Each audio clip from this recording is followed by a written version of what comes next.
Hello, everyone. Welcome to another episode of Jiujiteiras. I'm Babs. I'm Katie. And today we're on the road here at Quantum Jiu-Jitsu Academy with Professor Alex MacKinnon, aka the laboratory. Welcome. Hello. Thanks for having me. I appreciate being on. So yes, well, thank you for opening up your club to us. And we got a chance to come in and see a little peek at the competition training class that you had going on, which was really cool. Yeah, luckily you guys didn't get to see the injuries that happened before you came in. So I did see that. Oh, darn. It happens. Yeah, it does happen. That's why we do it, right? It happens, right? So we just wanted to come here today. I know you have some kind of like specialty training, but we wanted to get a feel for what brought you on the passion or the journey of jiu-jitsu. It's a loaded question for sure. So the quick answer, I guess, what got me into jiu-jitsu was an altercation at a bar, believe it or not. I've always been interested in martial arts, but there was a situation where an acquaintance that I know caused a disturbance. I walked over not knowing he was the one at fault. And when I walked over, I had my hands down at my side. I came over and pop. I got laid out, got back up on my feet, got hit again, and I was out. And so I got a concussion after that. I got rocked pretty good, and I realized, okay, maybe I should start learning how to defend myself a little bit. Going into a situation with my hands down by my side, you know what I mean? Just kind of naive in my approach and realizing, oh, there's actually some self-defense I probably should learn if I don't want to get my butt handed to me again. So that's kind of what triggered I need to find a school and learn how to do some form of martial art. But I've always had interest. I did Shidoru karate as a kid, and I've always played sports. I did hockey for years, but once I found jiu-jitsu in about 2007, 2008, around there, I sold all my hockey gear and I jumped in, and I've been going since. So nice. Yeah. That's awesome. So you really want to kickstart your jiu-jitsu career? Get beat up at a Punch bar. in the face. Yeah, get beat up at a bar. That's wild. Some good motivation, that's for sure. So, and if anything, I think now I'm more scared to get in a fight than I would have been then. Like, you know the repercussions of what can happen in a fight if you train long enough, and I think that's the piece you're most scared of, right? You know the reality of what type of injuries can happen in a real fight. Right. Someone trips and hits their head on a bunch of cement, you know what I mean, on the curb. That's the end of it, right? I think I had I've always kind of respected being in a fight. I've never been that person that's wanted to be in a fight, but jiu-jitsu has made me realize like how quickly things can go wrong, and I think I respect it a lot more now. Just, if you can de-escalate using communication versus going hands-on, I would way rather that method. And I think jiu-jitsu helps you realize that is the approach. That's the best approach, right? And until you get some comfort in being strangled a bunch and understanding how scary a real altercation can be, until you have that moment, or enough training to say it's not a favorable place to be when someone's on top of you swinging, right? Mm-hmm. So how do you avoid it? So yeah, so that's really what kickstarted it. Well, it's a good story though. Yeah.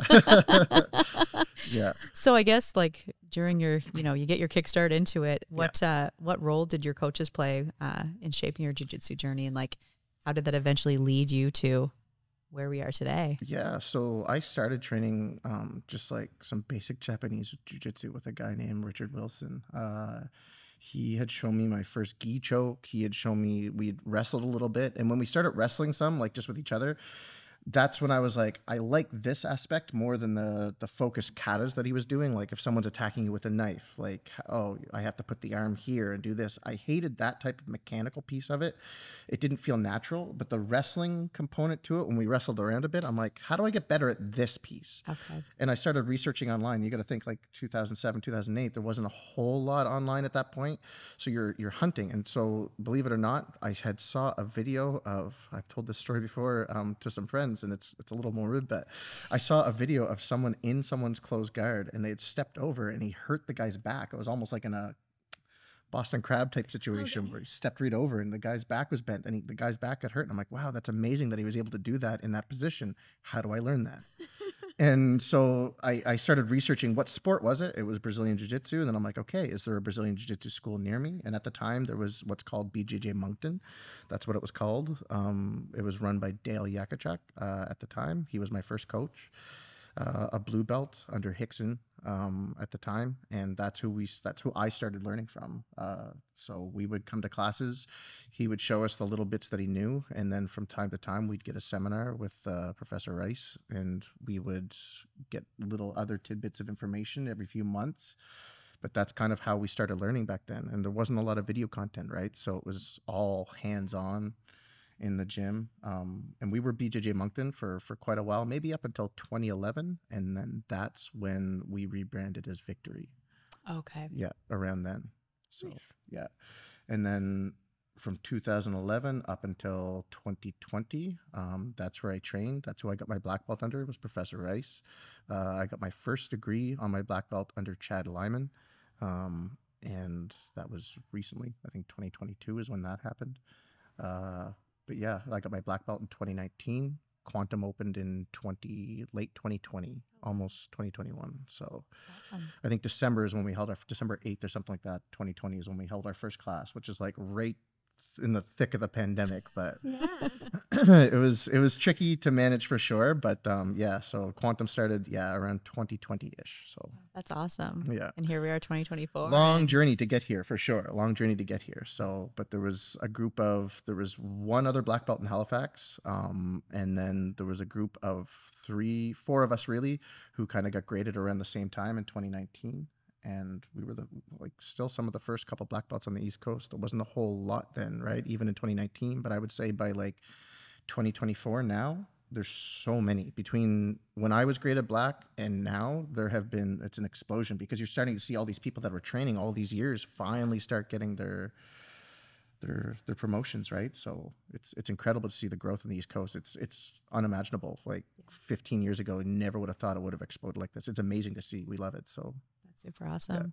Yeah, when I started, I'd see a purple belt and you'd be like, I don't know if I knew a brown belt when I first started jiu-jitsu. they were hard to come by. Yeah. Hard to come John by. Kelly was Well, purple. was he blue when he started? Yeah. Because when he first wanted to. So I don't think I knew anyone local that was in St. John that was brown. When I first competed started. against Professor Kelly years ago at purple belt. Did you? Yeah, Nice. years ago. I might have still been a blue belt then. Actually, it was quite a while ago. So He's a great human. he is very nice. He's always been nice to me. So Oh yeah. Love There was a John. lot of wonderful people in there. And out of this growth that you've had with the club, how much, when you find the female participants here, what have you seen over the years since you've started? So I think some of the biggest components of trying to get more of the ladies in to train is it has to be some form of safe space. You need to make sure that all students are aware of that, not just the owners or not just the instructors. Everyone needs to try to make the environment fun and safe for them, with the training partners, because the size difference can be a major component to it, right? And we'll mix and match the girls into the guys groups all the time. They have to be comfortable rolling with the guys if they're going to be part of the regular classes. And I recommend that more than I recommend even doing the ladies only classes. We've done ladies only programs, but almost like with anything, I find it tends to die off over time. Okay. We've done 8-week programs where we had 16 ladies show up for the first 5 to 6 weeks. And then by week 8, it's okay, they felt they had enough and then they're done. And then we've done week-to-week classes where, again, first 5 to 6 months can be really strong and then it starts to die off. Okay. So you get interest right at the beginning, but to sustain it, you need a safe environment to know that they're not going to get injured. It's a good learning environment and they just feel happy coming into the school, right? To know they're not going to get beat up, hit on, whatever it is, Yeah. right? If you have that type of environment, I think it's conducive to growing that aspect. And that's why I've especially with Quantum, I've targeted professionals, both law enforcement, paramedics. I want good people in the gym so that everyone else, when they're coming in, they realize that there's all these professionals that train here. They know it's a safe space. They know it's a professionally run gym, and they want to kind of participate in that. So that's kind of my approach so far. And I think we have a pretty good ladies crew. We have probably anywhere from 8 to 10 that train consistently. That's awesome. I would say they don't all train on the same day, and some of them maybe only once a week, some every odd week, right?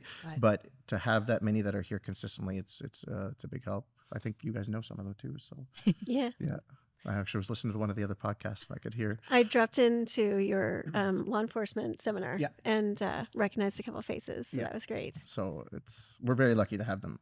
I think they help the gym culture, and it's a benefit to everybody, to everyone. Yeah. They need it just as much as everyone. So I agree with you in the women's only programs. They're great to get interest. I do always encourage, when I was teaching a women's only program for co-ed classes, the more bodies and the different diversity that you're training with, I think is of value. So well, and that's really that's how I got into it. Christopher was bugging me for years to get in jiu-jitsu. I tried a couple of times. It was like an epic failure.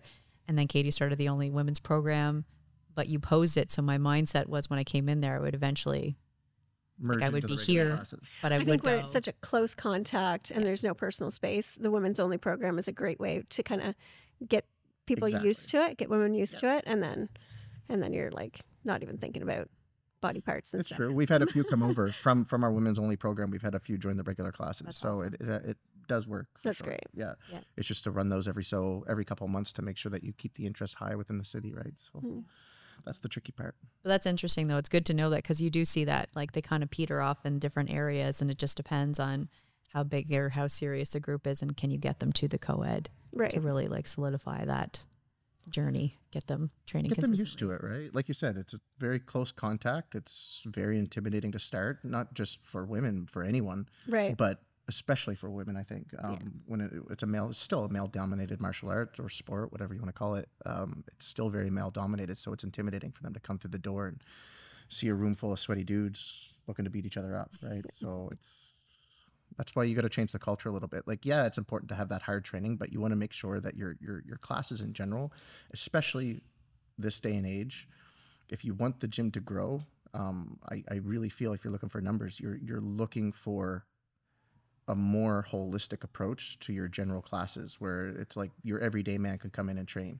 You want the 40-year-olds who just worked all week to be able to come in on a Friday and have a good training session and not think that they're going to die, right? That's important. But you also have to cater to the competitive people that you got in your group too, right? Which is why, like you guys just saw, we had the competition class. So some of the ones that need to get the energy out, you still have to facilitate that. But like I said, a lot of your classes, at least from a gym approach, for me, is to make sure that it's, no matter who walks through the door, they're able to attend and perform my class without much trouble, right? So yeah, and I think that's great that you bridge the gap between like the professionals coming in and then the everyday, and just, so that I'm all working together. Yeah, absolutely. Why not? Yeah. So then from that, because I know you've had some focus on some like law enforcement training, like with the professionals. What type of professionals do you have in here as a whole? What type of professionals do we have here? Yeah, like for the, I guess, LEO training, the acronym law enforcement training. Yeah. So we have, on a consistent basis, we actually have a partnership with the OLS Academy in town here, where the paramedics come in as part of their curriculum. It's built into the curriculum. They're graded on it. If they don't show up, they lose marks. Like, it's part of their fitness, because you would expect a paramedic to be fairly fit, right? And paramedics are often first on scene. So I was going to say that. And it could be something as simple as diabetic shock. Like, you don't know what someone in diabetic shock might not necessarily know who they are, where they are, and they might try to lash out and attack, especially if it's their friend they see. Maybe you're trying to help their friend and they're having an issue too. You know what I mean? Like, so to make sure that they're safe on the job, we do a lot of close quarters training, things like that. We do work off the wall often too. But like I said, we have a partnership with OLS. It lasts, we do from September to December for the first semester. And then we do from January till April for the next semester. And they come twice a week. They have access to the full curriculum as part of their package, but they're mandated for twice a week. They come in, we have 2 coaches that help run the course, and they're here consistently. And it's really incredible to see. It's neat, because how often do jiu-jitsu schools have anywhere from 14 to 20 brand new students at once? Yeah. Right. That's a great, And it's really interesting to see. And we get this every year. Every time there's a new cohort of students for OLS, we get a whole new group of these brand new students. That's awesome. And so you see this whole group go from being very hesitant about a grappling art to they're rolling at the end of like April. They're all rolling together, and they're very comfortable with the exchanges. They understand about how to take the back. They understand there's takedowns involved. So you go from seeing these babies that don't know anything to these absolute killers that, you know, it's really neat to see. Of course, you have some that don't put the same effort in, but there's some that really commit to it for the time they're here, and it's really neat to see. So that's probably our biggest and most successful program in terms of helping first responders in that regard. But we've done the law enforcement workshop, like you've seen. It's actually the second one we've held. We've had one with, I believe, Andy Campbell, I think it's Campbell, who is out west but has come down. He did a seminar here with us about a year or two ago. So we try to get the law enforcement in as often as we can. But like I was talking before we had started, it's very hard to get law enforcement in consistently. And I don't know if... I think part of it is a funding issue. The logistics of the funding maybe is a little bit more difficult when, you know, with OLS, it's a private company. With anything more with the law enforcement, I'm dealing with a much bigger governing body. Yeah. So it might be harder to obtain the funding in that sense. But I also do think with the law enforcement, there is, and I'm sure some who listen might hate to hear it, but there is an ego component to it, right? Absolutely. You know it. Yep. They don't want to admit that they're lacking training, and that one time a year that you go off to get, you know, a day or two of training isn't enough. Right. It's like a women's self-defense, you know, one like 3-hour course, and you're equipped to go out and deal with someone who attacks you. That's not going to happen. No. So it's not realistic to think 1 or 2 hours of a course is going to prepare you for life, the real world, yeah. real situation. So I try to push consistent training. It's just, I find with law enforcement, it's very tough to get them to commit to the long-term training, more so than any other group that I've had. Like I said, and before we'd started, I have more firefighters, I think, than I have law enforcement that train consistently. And if you put them in a room, if you did a tournament between the firefighters and law enforcement, I'd say the firefighters would win. Like it's so, and a lot of them, they might listen to this and be like, "What are you saying?" And it's like, now, throwing down. Yeah, exactly, throwing down now. So, but sounds like a challenge. Yeah, they put in a lot of effort. So house tournament. Yeah, firefighters versus cops, right? So I think it'd be fun. It's great to hear that paramedics are on board with it. They're seeing more and more overdoses all the time. I know in St. John that's very, very common, and they're first on scene. And when you hit someone with Narcan, it's not always that you're finding someone happy that they've come. They don't want to necessarily be treated. Sometimes they'll push you off. Right. You know what I mean? They don't know who you are or what you're trying to do to them necessarily, because they could be in a different state of mind. So absolutely, yeah. You don't know what they're hopped up on. So I'm happy to hear that they're equipping their people with some skills like that. I think it's important, right? And if you look at, and this is maybe a shot to other paramedic schools, you look at the advertising for OLS, you look at the advertising for other schools that offer paramedic courses, the OLS students are definitely more in shape, putting the effort in week to week, trying to better themselves. You don't see it as much, I don't think, from some of the other bodies that are pushing paramedics programs. You really, just like law enforcement, part of your role is to be in shape. Right. Just like firefighters, part of your role is to be in shape.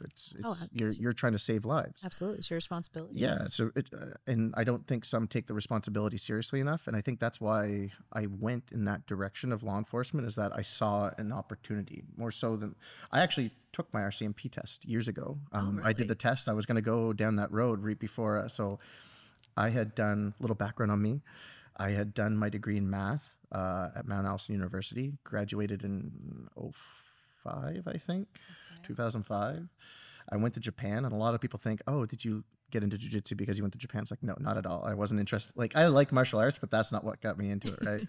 But, yeah, so I came back, and sorry, where were we going with this? You were saying that you were going for the RCMP. And yeah, so when I came back from Japan, I had that test. So I had my father's cousin was out there. He had the test all lined up for me. I went and wrote the test. I passed the test. I had to do the eye exam. And when I went to do the eye exam, I failed, obviously. And they wanted me to do laser eye surgery. I refused at the time. And so because of that, I got denied. And then I was like, all right, time to do something else. So I actually work, a day job is insurance. So I work in a pricing department for insurance throughout the day. And then by night, I'm Batman. Nice. I love it. Love But, that.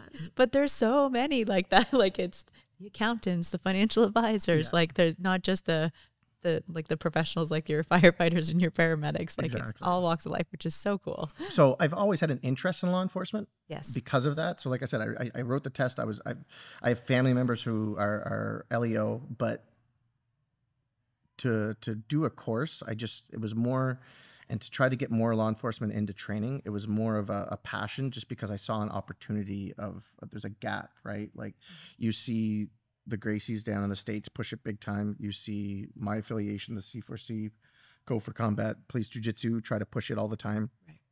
And you start to see the whole hashtag make it mandatory, right? Because especially within law enforcement, you want to start seeing really well-trained law enforcement that are prepared for some of these situations that they might face, right?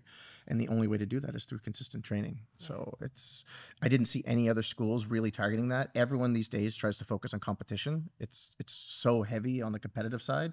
And not to say, like, we still compete. You saw, we just ran a competition class. Oh yeah. But there's room for facilitating training for these law enforcement, right? That's what you're looking for. Absolutely. So.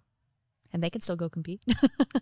Yeah. But that's it. It's still healthy for them, right? There's no reason they can't. So I think it's so beneficial for law enforcement officers as well, is because the mental health aspect of jiu-jitsu and just how it's a community of people that are all supportive, challenging each other to get better. It's unfortunate that ego does hold people back, because it's huge for like just mental health. It strengthens your skills for your job, and I don't know, it's just makes you a better person. I feel like jiu-jitsu helps level me out, and I think a lot of people will say the same thing. Without it, you start to get a little lancy, get a little weird. You're like, okay, I got to go train. And I think if you had more law enforcement do that, I think even on the job, like you said, mental health, fitness, all that stuff, it's good. But I think even the anxiety of approaching some of these more dangerous situations might be reduced if they trained more often. right. Feel more confident in their ability to handle the situation. Exactly. Because in that workshop that we housed here in Quantum a couple months ago, you can see, especially when someone gets a 2-on-1 on the arm, they're almost shaky, that they're nervous, and like, we're in a training environment. Why are you holding that nervous energy here? Like, this should be second nature for you in this environment, and it's not for so many of them. And I actually, you heard at the end of it, I called people out a little bit, saying like, shame on you if you're not training, shame on you, because you should be, right? It's again, if you want to take your role seriously, and then you have a school that's openly trying to, man, I give deals. You see the posters, LEO and first responders, 25% off, right? Like, I do anything I can to try to get them through the door.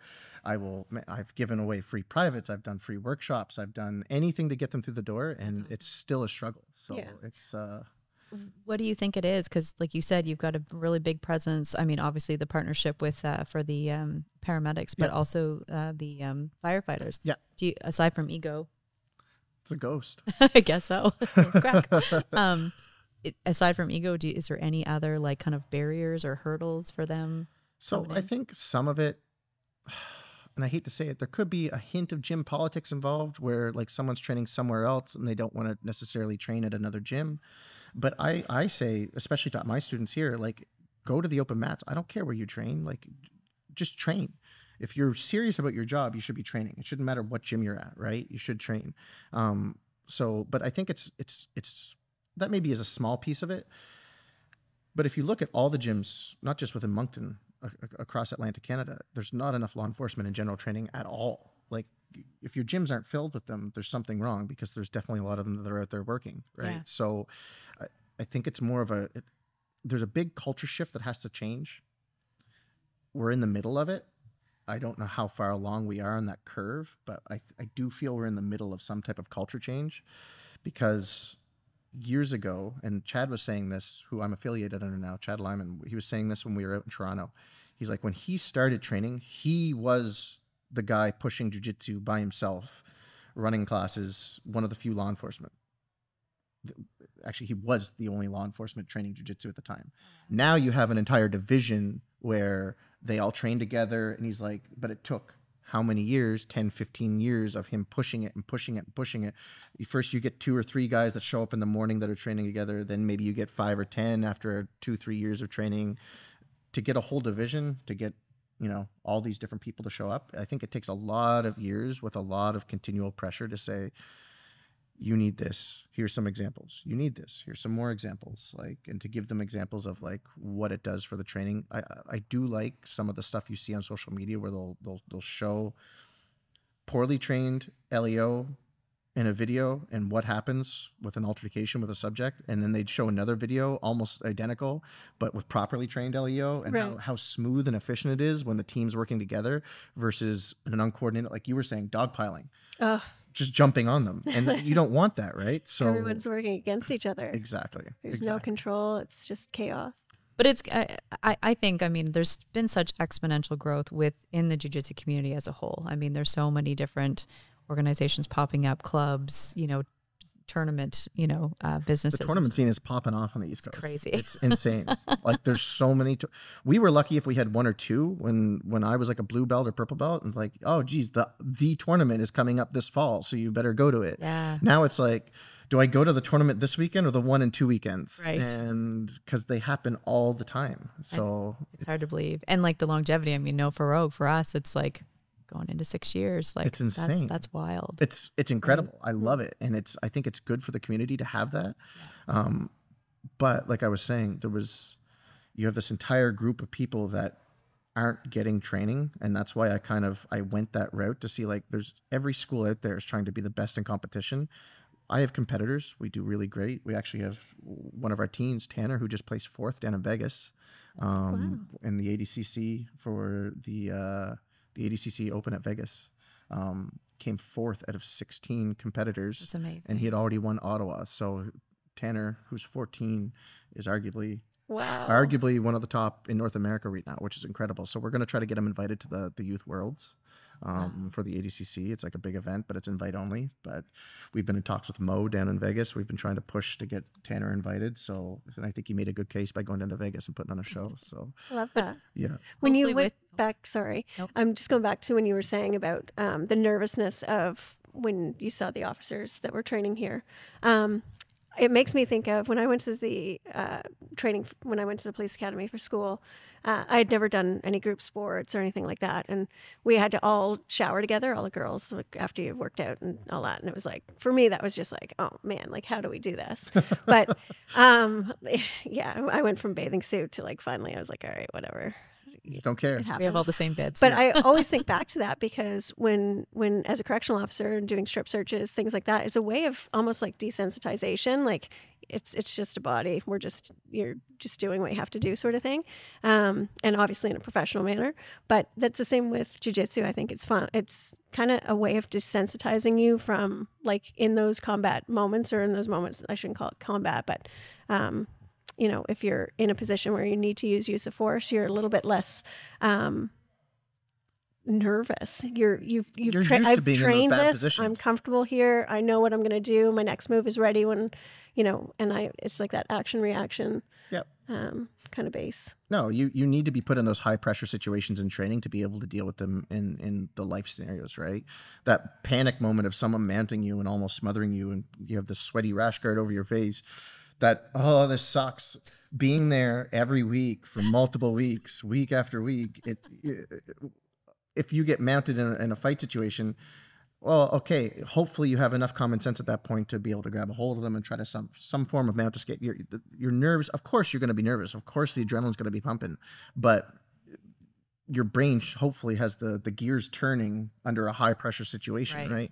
And that's the whole point of training, is to put yourself in high pressure situations so that you can replicate it when... Yeah, well, the muscle memory, right? Yeah. Like you're just like, oh, this is happening, I'm doing this now. So whether it's a training partner or... just becomes natural. Out there in the world where it happens. Like that's... Exactly. And going back to your bar fight, it's like, you know, coming in with like your hands are up, you're prepared, you're in a defensive stance, and kind of more prepared. Hopefully nothing's going to happen, but it's better to come in and approach in a way that you're safer. Yeah. No, for sure. Yeah. So I guess going back to like the exponential growth is hopefully with everything, all the effort that you're putting in and, you know, all the collaborations that should see more. We're hoping police officers getting involved. And it's slow, but I've seen it. Like, you know, I started with 1 or 2 like LEO that were training with us, and then now I have maybe 2 or 3, or well, not now. We probably have 8. I imagine 8 LEO. Is there more female or male? More male. Is there? Yeah. I'm actually surprised with that. Yeah. We probably have 2, 3 female LEO that train with us, and the rest would be male, I believe. Nice. Yeah. It's hard to get the ladies in too. Oh. So tricky in general. I figured with paid training courses or what have you, because I went to the Gracie Survival Tactics course, and there was probably about 100 people, maybe 5 females on the mats. But I wondered how much of that is, you know, their institutions actually encouraging women to go for these courses versus sending the boys team. Like internally, what is the push? Because I know at least like some of our students here, like we had mentioned before we started, I know they've pushed it internally. They've made posters for some of the events, stuff like that. So, but from the higher ups, I have no idea what type of push they get or what type of support they have for their training, right? Mm-hmm.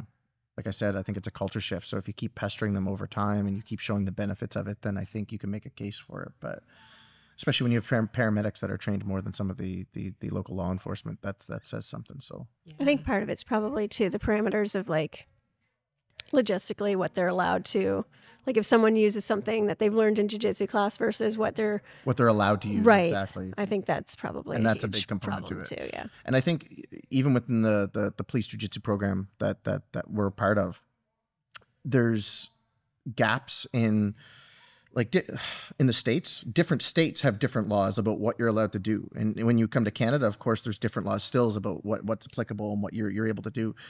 So I think that's a struggle across the board, right? It's not just even here. It's you see it everywhere about, you know, what can you do to maintain control that is the least, injury prone, right? So that's why a lot of like knee on belly or knee on back, like if you're putting your knee across someone's back, it's don't put it on the spine, put it across the waistline, right? Like there's certain points where in general you hope that it's applicable across the board, and that's what you're looking for, like commonalities, right? Obviously we all know not to put the knee across the neck or something like that. And I say that to not just the paramedics, but the law enforcement that train here. The optics are a big part of it, right? So a lot of the technique I'm teaching, I'm like, you got to think, you're not just doing this for your own safety. You're doing this because if someone has a camera on you, you don't want to look like the bad guy here. Like you want to look like you're controlling with some type of, sanity or empathy. But empathy. Just, yeah, exactly. Like there's not trying to hurt someone. Yeah, there's no malintent, right? And that's what once you start introducing that, that's when you start to see some of the credibility drop, right? And you don't want that when it comes to law enforcement out in the real world. You want them to be credible, you want them to be knowledgeable and be able to handle these situations. So you try to train them for those scenarios. That's really fair. And the balance between I guess who's working on the gaps between what their tactics are when they go to school versus like jiu-jitsu. Yeah, and I always tell them, I'm like, go back and check to make sure like you can do some of the stuff that I've shown, right? Okay. Like just because I'm showing it doesn't mean you have to do it now, but you have a tool in this scenario. You can always go back and check with your own trainers to see, is this legal? Is this not? Like what's within the constraints of the law for your specific profession? There's a lot that do cross over. Like a lot of the control tactics and the regular use of force that we do as training, I would say is, applicable in jiu-jitsu for sure. They may not call it a Kimura, but it's arm control or something. There's also so many terminologies, like 4 different moves. People call them different things anyway, so it'd be so confusing to try to keep track of that. Yeah. Very valuable though. I think it's great. And it also creates a lot of rapport with your training partners. Like the people that I train with that other than my husband, I wouldn't say there's any law enforcement that I know of that I train with on a regular basis. There's firefighters. Hard to get them in. Yeah. It's why aren't they there, right? Yeah. They should be. A lot of them should be. So it's tricky. Yeah. But the people that I do train jiu-jitsu with, like, they would for sure be the people that are helping me get better at my job, whether they realize it or not. Yeah. So No, it's super beneficial and it's helpful for them, right? Helps you, helps them. Yeah. Just makes, yeah, it's beneficial. And that's why I push it as much as I can, but it just takes time. Like I said, it's a culture change. You don't worry too much about it. You go week to week and try to promote it. Do programs once in a while, whether it's a seminar or whatever you can, right? I've done deals. Try to get them. Yeah, and Get them. I've sent like some of my students messages, say, hey, send this internally, see what type of traction you can get. And that's all you can do, right? Is slowly make little pushes, and over time you hope that you get the support. You can't force it, right? And that's why it's important to cater to those other student groups, right? Like competitors and stuff like that. You can't just do law enforcement, but I think it's an important aspect of what can make a gym successful. So I'm excited to do your program, the program in PEI, and I know there are some law enforcement officers that are being sent by the department to go and do it too. Good. So good. I heard That's a it's almost positive sold thing. out, actually. Oh, really? Yeah, like it's quite a few people. It's an expensive program, but like it is, yeah. 4 days of intense training. 8 hours of it each day, and like we talked about, you're rolling at lunch, so you go from training and doing drills to rolling and then training and doing more drills. And yeah, there's some theory, like they'll talk about some of the tactics and stuff, but it's a lot of hands-on. So It's great. very Yeah, nice. They'll need a vacation after the vacation seminar. Yeah. I think Yeah, so. exactly. The not so vacation. Well, What's exactly. also great about what it's specific to law enforcement is recognizing like it's totally different from rolling to having your vest on and having your belt on and all the stuff. Oh, so do you do that in I this don't training as imagine we well? wear it Do it for on the training. You'll but do you it for the kinda- 4th day for sure. Okay, Maybe day 3 a little bit, but there's definitely some weapon retention. great. So like, if your gun's holstered and someone reaches for it and they get a hold of it, how do you handle that, right? Or if you have the gun drawn, someone reaches for it, if they get a hold of it, how do you handle that? Like how do you wrap and strip the gun? And Love so that. there's a lot of that. There's a few cuffing tactics. There's a lot of wall tactics that we cover where, you have a suspect pinned up against a wall. How can you bring them down safely? There's a little bit of teamwork where, like, let's say I have someone pinned with like a knee on belly. How can we roll them to their belly so that we can bring their hands behind their back and cuff them? So a lot of that specific training comes out of the program. And like I said at the workshop, what you covered here for about 2 hours is basically what you'll cover for 4 days. It's very similar stuff, right? And I did it very rapid fire because that's how it's presented for 4 days straight. It's just technique after technique after and it's not even technique. It's just you're working on this. This leads into that. This leads into that. This leads into that. And you just keep going down the rabbit hole of where does all this stuff lead to and how does it all click together. And it's very, very intense 4 days. So. Nice. How big is the seminar? You said it's all sold out. Like, what was the capacity? Well, for there was, I know they had 63 in Toronto when we did it, and I don't know what the numbers are like for PEI. I imagine it'll be smaller. Okay. Because PEI had, Toronto had students all the way from, these were all instructors, basically. It's who came, because it's a lot of people that go back and end up training the staff. Oh, cool. So there were 62, 63 in attendance, and 2 were non-law enforcement. I was one of the 2 non-law enforcement that were in attendance. So it was fun to be a part of it. I felt a little out of place, but it was funny because I showed up and I didn't quite know what to expect because a lot of it's on the fly. Me being under Chad knowing who I am and what my background was, I thought I was going there to participate for the first little bit of it, and I ended up helping teach for the first 3 days. That's fantastic. Because my background and what I already know. And so the last day is when I really just participated because it was all weapons retention training and stuff like that. And I'm not used to carrying any type of weapon. So for me to learn that, it was interesting. We did some knife defense too. And it's very basic, right? It's very realistic in the sense that, people can do one of 3 things. They either stab from the bottom, stab straight, or they stab from the top. So you aim when you're doing your defense, you either aim above the shoulder, below the shoulder, or you deal with the stab that's coming on straight. And you try to simplify it and package in ways that people can understand the technique and go with it. So yeah, I really enjoy it. I think it'll be fun. Like I said, a little intense. It can be tiring, but you'll sleep well at nights. That's for sure. Yeah. So. No, It's awesome. nice to get around in the scene. Like I see everyone that comes to Rogue and it's awesome. And you've been there almost everyone. So I try to make it. I don't always stay all day for the tournament. It's a long day. It's a long day. I and know. People don't realize, they're like, Alex, are you going to this tournament? Alex, are you going to this tournament? It's like, I'm not the one competing. Like, I get it. I know they want the coach there to be there, but we have so many capable students who can help coach at this point. And when it's 8 hours and a lot of it is just waiting, it's like, it's a lot. I, like everyone else, I work all day. So it's like, I enjoy my weekends. So sometimes it's like, I'll stay for 2-3 hours and then that's enough. And then you're done. Have you done much for competition? In terms of like preparing the school or for myself? Yourself. So the last time I competed was actually, that's not true. The last time I competed was probably 2-3 years ago at a guillotine invitational event.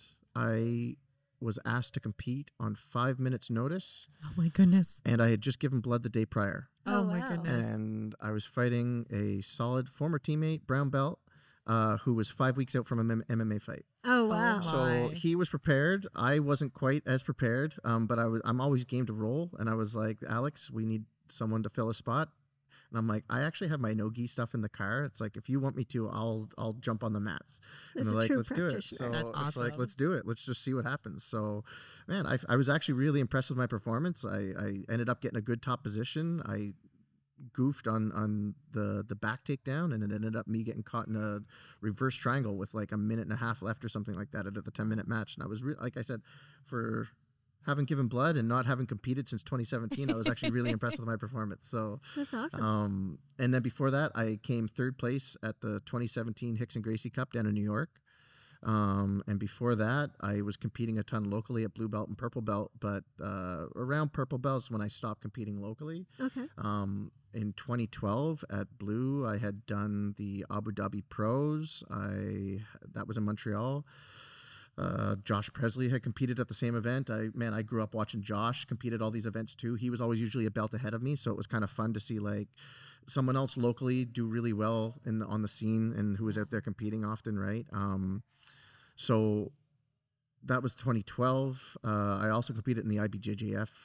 I think it was the 2012 event in Montreal there as well. I think at blue or purple. That was years ago as well. Again, I think maybe 2012, something like that. So yeah, we're talking 10, awesome. 12 years ago. So back a little bit ago. But that's, like I said, around purple belt is when I kind of slowed things down because I was teaching so much at the time that I found it kind of difficult to teach, do the day job, and prep myself for competition. It's a tricky thing to manage, and to anyone who does do it, props to you, because there are some savages on the East Coast, and my goodness, they are yes. so good, and they work day jobs. And I honestly, if they're also coaching, some of them, like even like you look at guys like Joel Jacquard at Halifax BJJ, him still competing from Yes. time to time, it's incredible because of the amount of work that they do to not just run the gym, but to coach. And then to have a day job And a then to family. compete and a family, like Wow. that's Yeah, it's a really some people on the East Coast. We have such a great scene and I don't think people realize over the last 15 years we have some absolute killers on the East Coast. I think now that represent at a high level, and it's wild to see. So yeah, my extent, like I said, I competed around 2011, 2012 was when I competed the most. I had done 10, 15 competitions a year in those years. And then it just kind of, like I said, coaching took over. And I think it was Emily Kwok that had mentioned, like, as you, not to call you old, but as you start to age too, and like aside from like master's divisions and things like that, then it's time for you to kind of progress into handing over your knowledge to your students and, You want to. going forward in that manner. that to me is the fun part. So Yeah, absolutely. The wisdom of all the years of experience that you have. And also as we age, adapting our technique, adapting how we manage to stay healthy and active, and then the community that And we're not a get part crushed by the 20-year-olds, right? Exactly. That's the tricky part. yeah. That is the tricky part. I think that's probably too another aspect. I shouldn't say it's all just ego for law enforcement officers. I think too it's uncomfortable not going into a gym not knowing who the other clients are, like, you know, and then wondering if you look bad if you're not doing well initially, you know, Yeah. those sorts of things. So I guess that is kind of ego, but it's also like not knowing am I going to see someone that I've encountered before or, you know, in the job. So Yeah. It's totally like on the fair. other side. It's, like there's probably multiple factors that keep law enforcement from feeling encouraged to come out and try jiu-jitsu. And that's why if you get, the more you get, the more you get. You know what I mean? It's like a snowball effect. It's like you add a couple law enforcement. Well, if there's 5 or 6 already training, then you get 1 or 2 that are like, oh, maybe this is a good spot to go Right. because they can trust it, right? Yes. Right. It's to build the trust and to make sure that you have, like I was saying, have an environment that is open. We were talking about the women's only courses, having a good environment, and that's how we keep the ladies here. It's the same way with the law enforcement. You have to keep it as an environment where they know they're safe and they're not going to go to work the next day with a broken finger. Right. Yes. Exactly. Right. Yeah. You That's definitely want to know that you're going to be able to continue to perform in your job and not, you know, jiu-jitsu is really fun and things like that. You want to make sure that while you're learning it, you're not messing yourself up where you can't Actually do 'Cause it's your your job. livelihood, And right? that goes Yeah. for all first responders, right? Like any of the fire. We actually had a firefighter who just hurt his thumb. One of my coaches, Adam Westfield, Oh, really? hurt his thumb, unfortunately, which took him, it happened here, but it took him out of both jiu-jitsu and his day job because it was so impactful to his ability to perform his role. So, and it's heartbreaking because it happens, right? Yeah. Those little injuries. And it was just literally his thumb got caught in his gi while trying to avoid rolling into another group and Oh, no. just bent backwards and Fingers Yeah. and toes. the worst. And then shoulders and knees. And Yes. your The back. worst. I feel like singing the Just joking. head and shoulders. Well, that was awesome. I really appreciate your time. Thank you for having had me. a I lot of appreciate it. wonderful stories to say, and definitely keep on. Now I'm going to be looking for that in St. John, right? The What's clubs like that. Law enforcement, like what can we do in our area for Yeah. getting more people Get them more involved, right? Yeah. Like, why aren't they training? Get on them. If you see a cop on the street, if you guys got a business card, hook them I've up. seen right? a lot of correctional officers. A lot of correctional officers. You know what? are I have gaining more success getting a lot more corrections in interest than in I that. do other forms of law enforcement. Yeah, Corrections they seem to be on the ball. So, that's good. Well, that's awesome. yeah. That's really good. I've got a couple people with where I'm at that train too. So yeah, hopefully Anyways, We try. get your butt on the mats. Try to Check it out yes. try to get them on there. for sure. Well, thank you so much for your time. Thank you very much. And Until the next roll.